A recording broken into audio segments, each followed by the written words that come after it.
Hello, Gemini. Mercury is trine Saturn on the 2nd, and on the 8th, Mercury is square Pluto. Now, let's see how your ruling planet of Mercury affects you this month. Gemini, I'm Pastor Rosemary, the Astrology Angel. Thank you for joining us.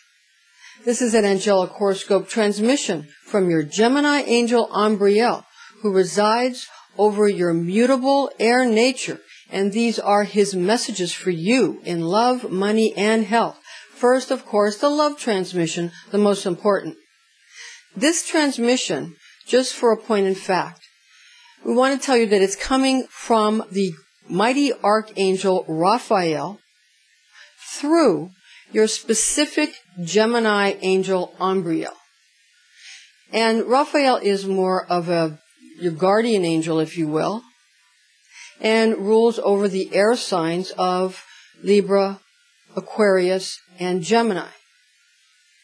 So that's specific, he's the divine healer, the divine physician, and Ambriel is your teaching angel for you, Gemini, the twins, who Raphael works through, for you specifically. That's how this works.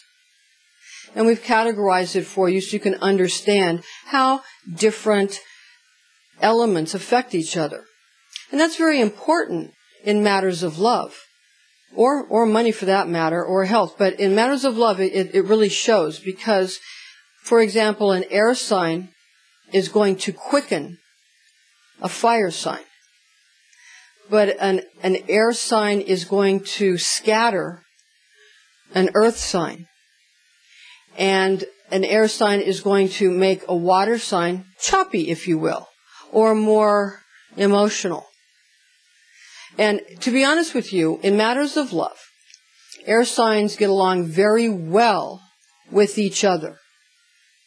And you'll find that water signs get along very well with each other. These are in matters of love. When it comes to fire signs, they don't really do so well together. And when it comes to earth signs, they do well together. Pretty much all the signs do well together except for fire. You'll find that, and of course there's always exceptions, but fire sign, that's the one category of signs, which is of course Aries, Leo, and Sagittarius. Those signs tend to get along better with other elements. We're talking about the elements, the main elements of fire, water, air, and earth. So just a heads up on that, of how you're going to affect people. Because quite frankly, people think that air signs are cold.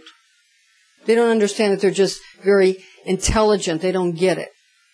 But because Gemini is mutable, they find you a little bit more emotional. So you understand. Okay. Because again, you're ruled by Mercury. The one earth sign you're going to get along with is Virgo, because they're ruled by Mercury as well. If that makes any sense. So the elements are very important. Okay, now this is a very important month, Gemini, because on the 4th there is a blood moon. It's the 3rd blood moon in the tetrad. The next one occurs in September of 2015. And these blood moons happen on holidays, important holidays on the Hebrew calendar.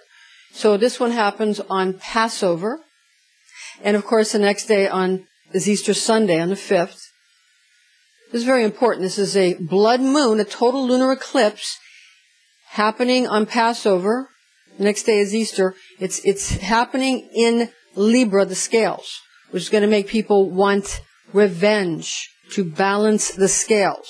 You understand? That's what's going to happen.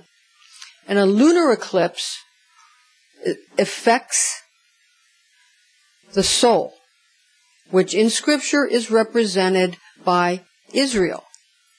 And a solar eclipse affects the ego, which in Scripture is represented by the nations. That's obvious because, as we all know, the sun is representative of ego, and the moon representative of soul. And then people can argue back and forth about all that because the sun is called soul, so we can go on and on about that. and about the soul and the ego being different or being the same, yada, yada. But just understand that when people come at you on the 4th, this is all in the Zohar. When people come at you on the 4th, they're coming at your soul, not your ego, and there is a world of difference. So you need to understand, you've got yourself all prepared for people coming at your ego. We all do. But we're not prepared for people coming at our soul. And that's why this can be a painful blood moon. Remember, it's in Libra. People want revenge. And they will strike at your very soul, at your heart, at your core. And they will not miss. So, be strong of heart. You're going to have a lion's heart. Okay. Now, that's again on the 4th. Now, Gemini. On the 8th, there's a Mercury square Pluto. And what's that's going to cause you to mentally want to have a competition, sort of an inner combat with your dark side. Because you're feeling like, oh, I'm a good person, I'm a very upbeat, happy, light person, and the side of you that you think may be a dark side where you might actually, want to get revenge on someone, which again, it comes up for everybody because of this blood moon on the 4th. That's going to make you want to say, no, I don't do anything evil. I never wish anybody any harm. We all have a will to receive for the sake of the self. We were made that way. Everybody has it. We just have to understand it, know it, and then deal with it properly. And again, everybody's going to be going through this, not just you, but you're going to feel that especially poignantly on this Mercury square Pluto on the 8th. And the Mercury conjunct Uranus with your philosophical aspect will lighten that up on that day as well, because the Mercury conjunct Uranus is on the 8th. That philosophical bent that you have will help you. Okay, now on the 15th, Mercury is going to ingress into Taurus. And that will help slow down your love life that's going too fast and make it more solid. Make your friendships more solid, your family relationships more solid, and your spousal relationships more solid, your romantic interests. It'll slow them down and make them more pragmatic. Well, you want to really look at how to get things more into a situation where you feel it's something you can get your mind around and you can get a hold of. Not something so flighty. So you're going to want, the horrible word commitment will be what people want.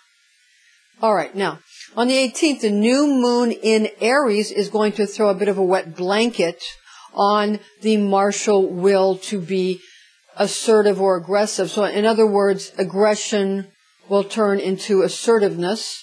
And we don't want people to confuse confidence with arrogance. Arrogance and confidence are not the same thing. Confidence means you know what you're doing. Arrogance means you don't know what you're doing. Okay. Now, for your money issues, Ambriel's money transmission, Mercury trine Saturn on the 2nd.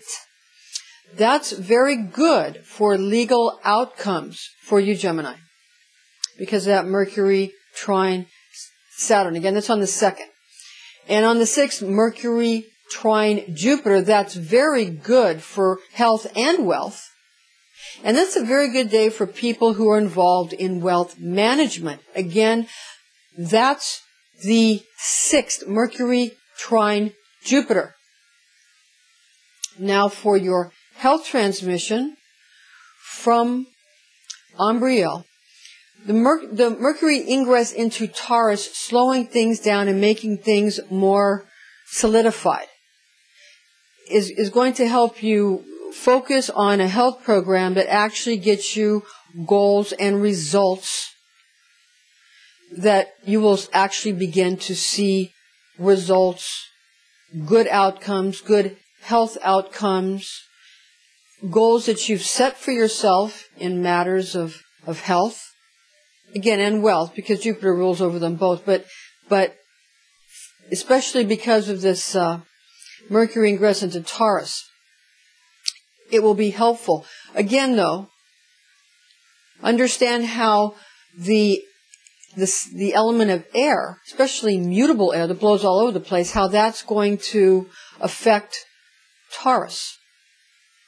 With Mercury going into Taurus, what that's going to do is it causes things to sort of blow around and kick up a dust storm, if you will.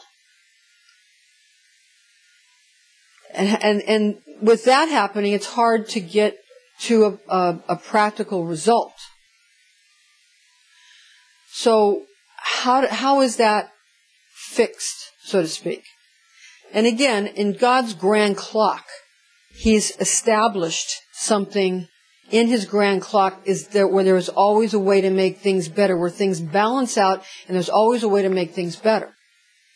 Because of on the 18th, when the new moon is in Aries, that throws a damper over this martial will to sort of get back at people. And with that blood moon on the 4th, in Libra, where everybody wants revenge to balance the scales, and because of Saturn being retrograde in Sagittarius currently, and everybody wants to settle old scores. This is going to be a time when being aggressive will not serve you, but being assertive will, but actually letting things slow down a bit and not being so pushy helps. But also, not being flighty either, because what you might find is that some of these aspects have caused Gemini to be very assertive or aggressive, and then very flighty. Assertive and aggressive, and then flighty. You might find that that's been the case. These aspects are going to, they're working on you, and also says in the Zohar that that the Hebrew letters work on our bodies and our souls to bring us to perfection, making everything more and more perfect. Of course, it's people are, our souls are works in progress until God gets them where He wants them. You understand. So, you have to work with it. But that doesn't mean that we all have to be alike. It simply means we have to be our best selves, find the good in each situation, because remember, Christ told Peter, for one thing, Peter's the rock upon which Christ built the church. Christ isn't the rock, Peter is. And He said, whatever you hold true on earth, I will hold true in heaven. So what we do matters. We who understand and who are born-again Christians understand that what we do dictates what happens in the heavens. And that's the difference. All right, now, for your facets of planetary aspects this month. For Gemini, the important highlights, your afterglow. On the 2nd, Mercury trine Saturn. There's a lunar eclipse in Libra, a total lunar eclipse, a blood moon on the 4th, on the day before Easter. On the 5th, Mercury trine Jupiter. On the 8th, Mercury square Pluto. Also on that day, on the 8th, Mercury conjunct Uranus.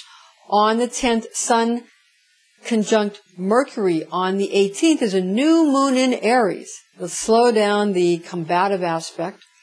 On the 19th, Mercury sextile Neptune. On the 21st, Mercury square Jupiter. On the 22nd, Mercury trine Pluto. And on the 23rd, Mercury conjunct Mars. Thank you, Gemini. Thank you for joining us. I'm Pastor Rosemary, the Astrology Angel. And join us again next month.